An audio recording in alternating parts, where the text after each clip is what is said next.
Hybrid. The word itself tastes like compromise, doesn't it? It sounds like a technological marvel, like a car that saves the environment, or a plant that is resistant to disease. In the corporate lexicon, hybrid work is sold to Barney as the ultimate evolutionary achievement. It is the promise of the best of both worlds. You get the freedom of your living room combined with the electric, soul-igniting synergy of the open plan office. Barney believes this. Look at his hopeful little face. He thinks he has won. He thinks he has negotiated a treaty with the enemy. But Barney is, as always, a statistical error in the grand spreadsheet of life. He fails to realize that in biology, a hybrid is often sterile and cannot reproduce. And in business, hybrid is not a permanent state. It is a transition strategy. It is the corporate equivalent of a slow-acting sedative administered to a wild animal before it is dragged back into the cage. Today, we are analyzing why 3 days in the office is mathematically destined to become 5 days in hell. Let us examine the logistics of this freedom. The first thing Barney notices about hybrid work is that he no longer has an office. He has become a nomadic Sherpa of the information age. Because he technically works everywhere, he is equipped to work nowhere. Every Tuesday morning, Barney must pack up his entire technological existence and haul it across the city infrastructure like a refugee fleeing a conflict zone. Only the conflict zone is his own living room, and the destination is a desk that someone else sneezed on yesterday. We must understand that this is a psychological operation. If the company had demanded Barney return 5 days a week immediately after the pandemic, Barney would have revolted. He would have quit. He would have started a goat farm. So, they utilized the boiling frog method. They gave him hybrid. It feels like a gift, but it is actually a trap designed to gently rehabituate Barney to the feeling of fluorescent lights and the smell of microwave fish. Let S break down the disintegration of Barney. S will to live into the inevitable stages of the hybrid trap. Stage 1 is passive-aggressive voluntarism. The company says the office is open for those who crave connection.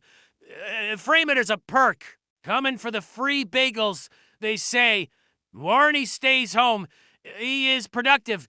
He is happy. But he notices that the people who go in are getting mentioned in the newsletter. A subtle fear begins to germinate in his tear duct. Stage 2 is the anchor day. Management realizes nobody wants their bagels, so they mandate that everyone must be in on Tuesdays and Thursdays. This creates a fascinating logistical paradox. On Monday, the office is a ghost town. On Tuesday, it is a refugee camp. There are not enough desks.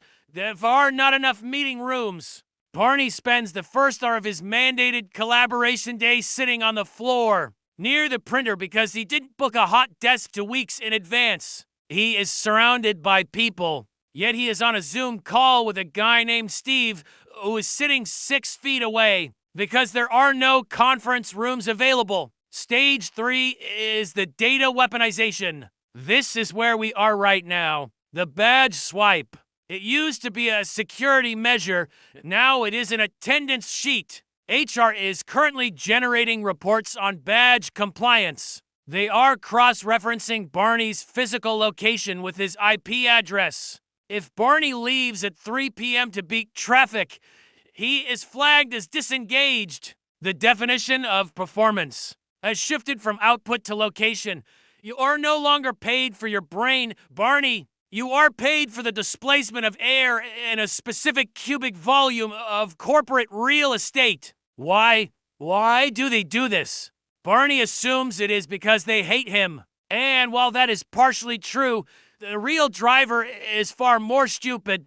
Commercial real estate. You see, the company signed a 10-year lease on a glass phallus in the city center. This building is a sunk cost. Every time the CEO walks through the empty lobby, he feels a deep, stinging sensation in his ego. He cannot justify the expense to the shareholders if the assets, that's you. Barney aren't filling the seats. Need Barney to be there to justify the furniture budget. The boss will use the word culture.